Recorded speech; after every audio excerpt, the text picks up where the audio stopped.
Charles Woodson left the Raiders, and he was this talent, and he was a good player, but he became a free agent.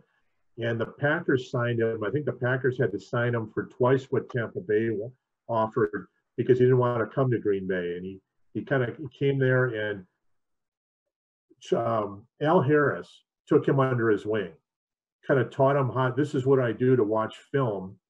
And then he went up to Mike McCarthy, who wanted everybody to come to OTAs in the off-season workouts. And he said, Coach, I have this winery. I have some business things I'm doing. This is what I'm going to be doing to keep in shape. I'm going to be in unbelievable shape come July. If you can just let me out of this. And McCarthy said, sure, that's fine. I heard from the Raiders later. I said, what does Woodson think of McCarthy? And he said, McCarthy treats me like a man. And his whole attitude between Al Harris and Mike McCarthy, the fit in Green Bay, Charles Woodson became a Hall of Fame talent. It's sometimes you're right, Wayne, it's the fit.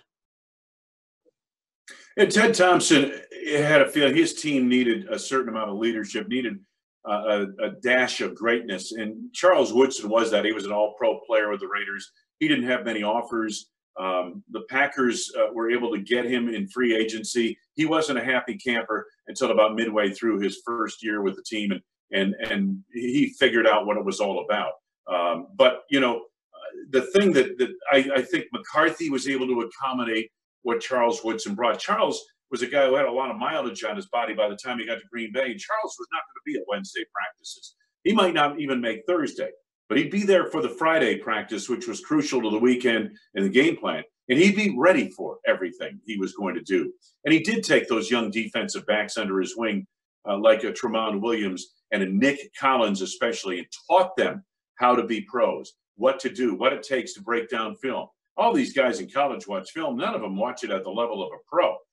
They don't understand that, and they have to be taught that. And Charles did a lot of that around the periphery of the Packers under McCarthy. And then by the time you got to the 2007 season, when they really had a great year, a 13-3 campaign, and lost to the Giants in the championship game, by then Charles Woodson was a major force on that team. And of course, he was Player of the Year in 2009 and a huge member of that Super Bowl team. But he was a guy who really wasn't happy in Green Bay his first few months there. Just a couple of guys, if you could, guys to watch, Wayne, in terms of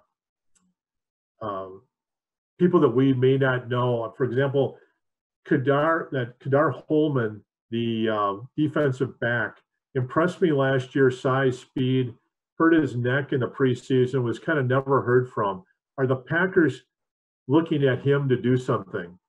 Yeah, I think he's a guy that Larry McCarron, we saw him in the rookie camp. He's sixth-round draft choice. Didn't think he would, you know, you don't think much of sixth-round draft choices, but he's a kid who right away you knew, you looked at him and you said, this guy looks the part, and it looks like he could play the part. You can tell by the way he moved out there.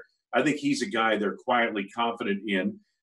They like Chandon Sullivan. They like what he brought to the picture last year. Another one of those unheralded. He was a free agent picked up from Philadelphia. The Packers have made a living with undrafted defensive backs. Tramon Williams was exactly that kind of guy. Sam Shields went undrafted, and the Packers brought him in. He became a player for them. So they feel like Chandon Sullivan. Certainly, Kadar Holman could be two guys. KB Ento is another guy, number 48, whom the Packers like in that secondary. They feel like they're pretty good in the secondary, and they've got some depth. But these kids have to emerge, and this is going to be a very big year for them. Any other players like that are off the radar that might be on your radar? I don't say he's off the radar. I think Ty Summers is a guy I'm anxious to see when he gets into the linebacking core. Played special teams last year, but in the preseason led the Packers, had over 200 snaps in preseason play a year ago, led the Packers in tackles, and you could tell he can run. He's a guy who can make some plays out there. They didn't trust that he was ready to play in the defense last year. He played a lot of special teams.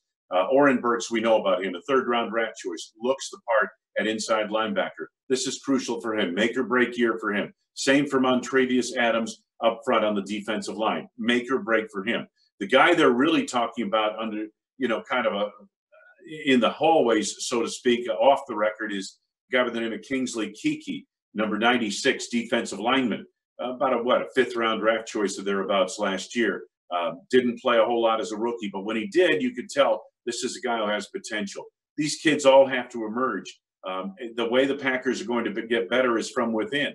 And a year in which new players on your roster, be they veteran or rookies, are at a disadvantage this year, the guys who know your system, who've been in your system, are the guys who have a chance to make the most impact in a year in which you've had no off-season program, no on-field work in mini camps or anything else like that, or OTAs.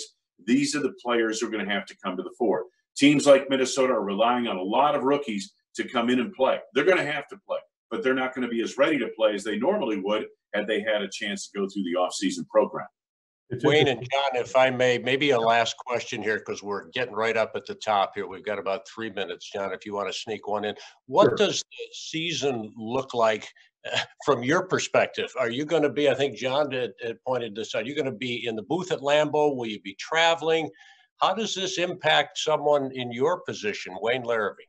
Well, you know, they limit the number of people who are around the team, and they have different tiers of where, you know, if you're in tier 2, you get tested every day. If you're going to be involved anywhere near the players, my role is a little bit different. We're going to be broadcasting from Lambeau Field. We don't know yet if we're going to be traveling or if we're going to be following the baseball model where all of our broadcasts are going to be done from Lambeau Field, whether the team is there or not. So there's a good chance that we'll be at Lambeau Field when the team is in Minneapolis taking on the Vikings in the opener. We'll be watching the game off monitors and trying to describe it from that. In practice, for example, a lot of times I would stand on the sidelines. There are no fans at training camp, so a lot of us in the media will be in the stands away from the players watching practice. And that, to me, is a better perspective for what I've got to do. So, but, you know, I'm not allowed into the building yet. There are only a certain few people who are allowed in the building from the outside. And, you know, so it's going to be interesting to see. But a lot of what we do is on Zoom, like we are on right now. All of our interviews come through on Zoom, and you can ask a question, that type of thing, but you don't have that person-to-person interaction with players or coaches the way we have in the past.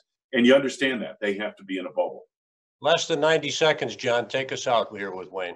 Sure. Wayne, that key point that you brought up, and I just thought it just kind of rang true, where if young players are going to have to develop, and there's going to have to be big-time patience. I remember it took Donald Driver a couple of years, and then he became a very good player.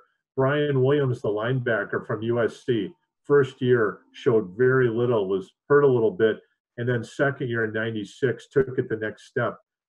There's an opportunity for or there's less of an opportunity for these players to show their wares.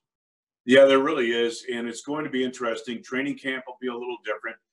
Matt LaFleur has said that what they'll probably do is work the veterans and then let them go in the last half hour, maybe an hour of training camp practice, work the rookies and free agents and the younger players on that roster in scrimmage situations, more live situations, because they don't have the preseason games to get a look at these guys. Nonetheless, it's going to be very difficult for rookies and free agents to make an impact in this season, this COVID season, where they don't get a chance to get that on-field, hands-on experience of the offseason. That's already gone. You can do what you want. They're trying to evaluate players by doing some of the rough stuff in practice with these young guys, but it's going to be very difficult to make a determination on who to keep and who not to keep. And this is going to be interesting to see how it all pans out. We've hit the 10 o'clock hour, Wayne. Over the top gratitude to you and for you, and John, you as well. Really appreciate it here on the Pip and Dodds Packers podcast. Thank you. My pleasure. Enjoyed talking with you. Great pleasure. Take care. See you next time.